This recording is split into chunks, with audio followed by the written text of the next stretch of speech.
현재 전 세계의 위기가 조금씩 잦아들면서 각국은 지금까지 걸어왔던 빗장들을 푸는 모습을 연달아 보이고 있습니다. 그렇지만 많은 경우 국내의 이동 정도를 허가하는 수준이며 해외의 이동을 허락하는 것은 여전히 어려운 것 같습니다. 이와 같이 거의 모든 나라들이 아직도 국가 간 이동은 걸어 잠그고 있는데 유독 한국에만 공식 허가를 시작한 국가들이 나타나고 있어 관심을 끌고 있습니다. 우선 중국은 외국 중 처음으로 한국의 패스트트랙 입국을 허가했습니다. 기업인들을 대상으로 협의된 이 제도는 양국의 경제활동을 재개하기 위한 방안으로 풀이됩니다. 지금까지 중국의 입국 시에는 14일간의 기간을 가져야 하는 등 매우 불편한 제약이 따랐지만 이 협력에 따라서 1~2일간의 테스트만을 거치면 능동 감시 하에서 경제활동이 가능한 것으로 파악되고 있습니다. 상하이를 비롯한 5개 지역으로 시작을 하지만 점차 확대할 것으로 관측됩니다. 아무래도 한국이나 중국은 양국이 서로 무역 비중이 매우 큰 국가이기 때문에 기업인들의 빠른 기업 정상화를 위해 당국 간의 협의가 있던 걸로 파악됩니다.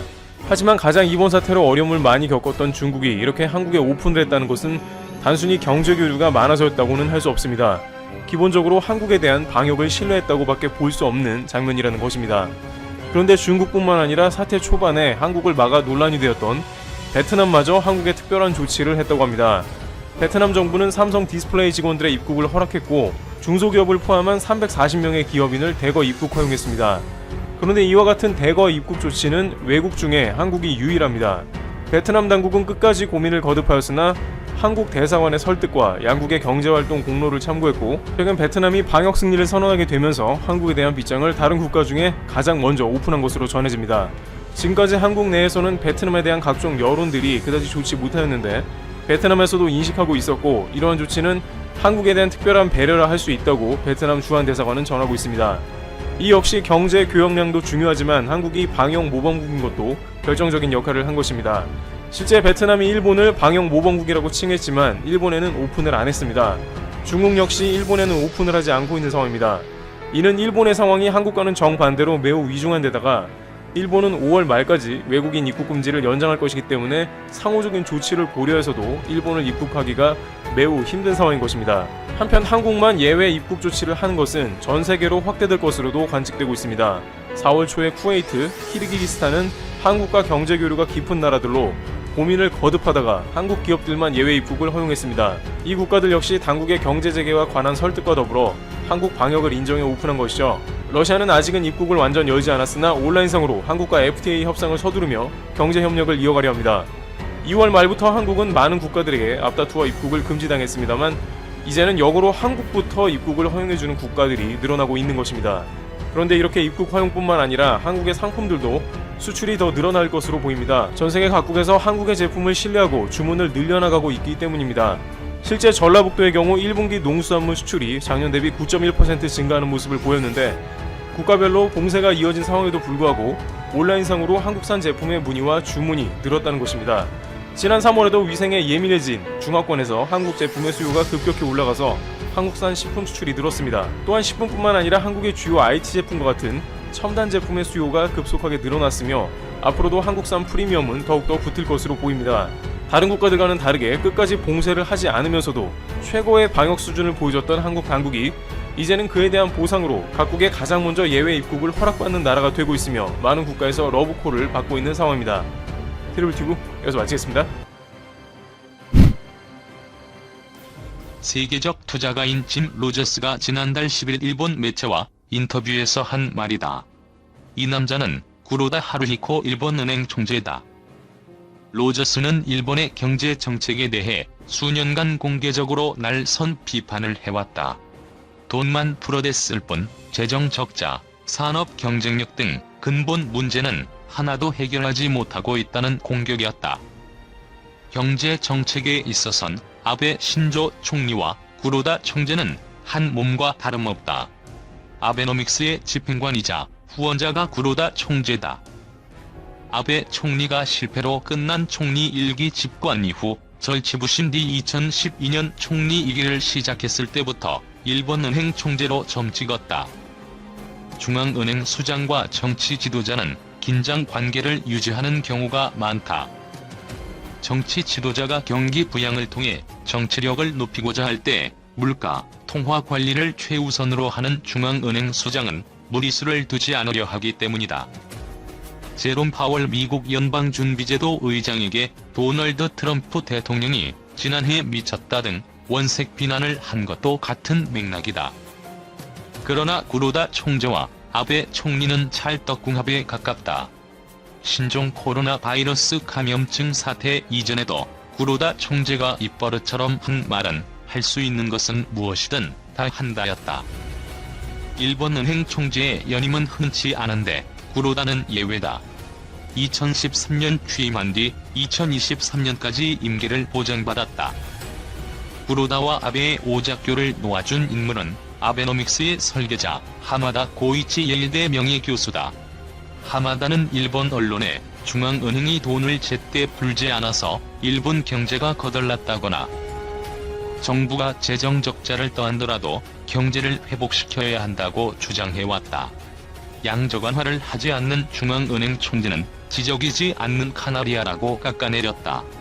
그런 하마다가 구로다를 아베 총리에게 천거했다. 천거 당시 구로다 총재는 아시아개발은행 총재였다.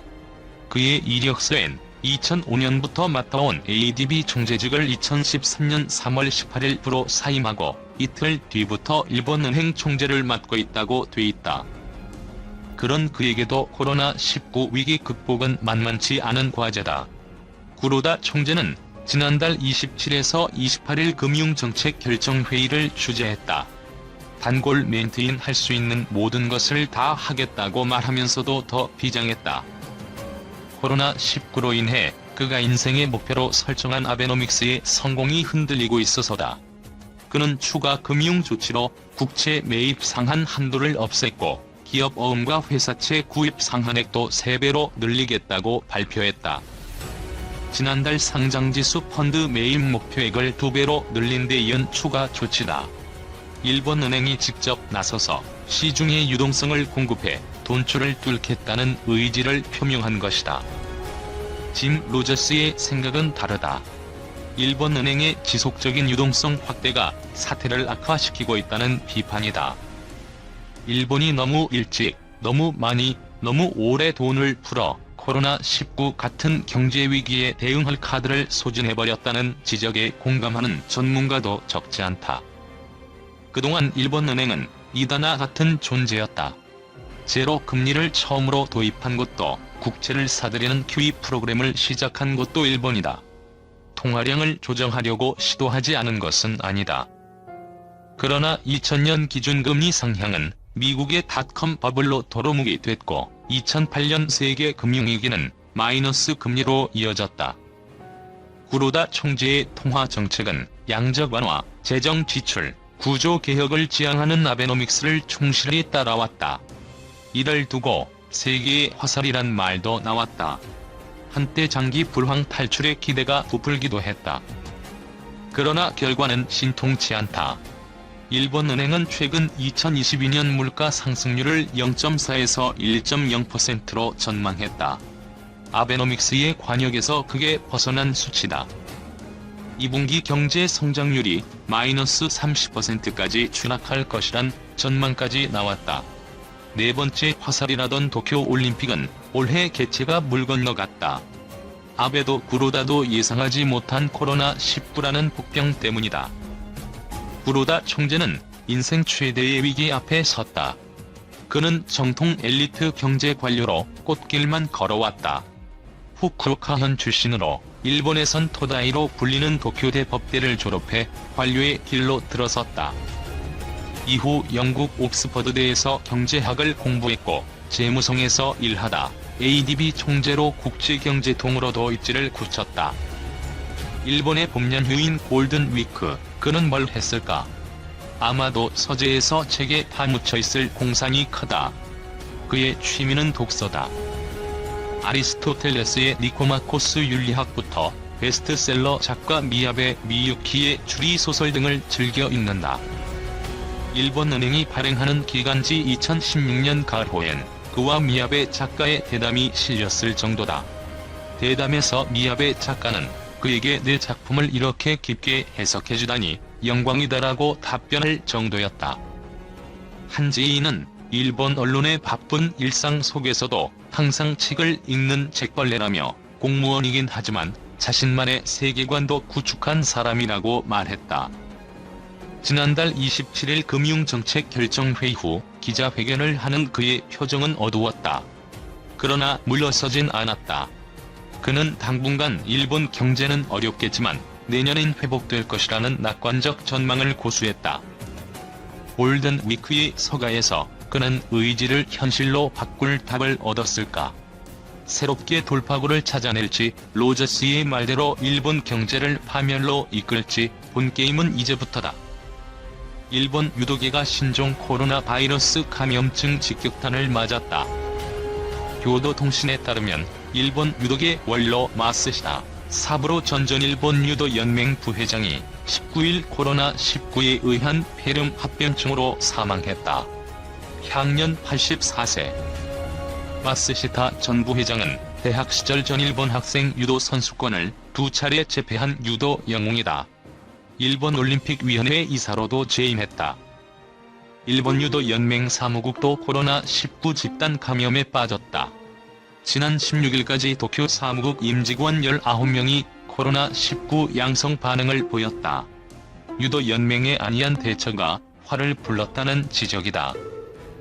일본 스포츠지 스포츠워치는 지난 13일 일본 유도 연맹이 코로나19 대책으로 3월 30일부터 사무국을 폐쇄하기로 결정해놓고도 다음날 회의를 개최했다고 전했다. 일본 유도 연맹은 연맹에서 집단 감염이 일어나 정말 죄송하다. 치료에 전념하고 사태 복구를 위해 노력하겠다고 밝혔다. 일본 유도 연맹은 사무국을 5월 6일까지 폐쇄하기로 했다. 아직